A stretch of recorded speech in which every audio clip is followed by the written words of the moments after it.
Inna lillahi va inna ilayhi rojiun. Dizayn jamoasi a'zosi Dilshodbek Musabekov bugun o'z omonatlarini topshiribdilar. Ilohim oxiratlari obod bo'lsin. Yaqinlariga hamdardlik bildirib qolamiz. Bu inson o'zini hazillari bilan, aktyorlik mahorati bilan xalqimizni ko'nglidan joy olgandilar. Keyin jamoada Sadulla aka, Qobil aka hazil qilib, hammani kuldirsada, Dilshod aka o'zlari ham hazil qilib, hazillari bilan kuldirsada, seriozlik bo'lganda qandaydir siri bor inson edi. Ilohim oxiratlari obod bo'lsin.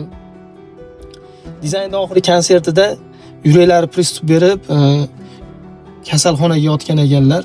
Bu safar ikkinchi marta yuraklari pristup berganda yuraklari bardosh bera olmabdi. Ilohim joylari jannatda bo'lsin. Xulosa nima? Xulosa shuki, inson abadiy bas. Bir kun hammamizning oxirimiz bor. Shuning uchun o'zimizdan yaxshi nom qo'ygizib, shu insonlarni kabi o'zimizdan yaxshi xotiralar qo'ygizib, insonlarni dilini og'ritmasdan yashashni hammamizga nasib qilsin. Sog' salomat bo'linglar.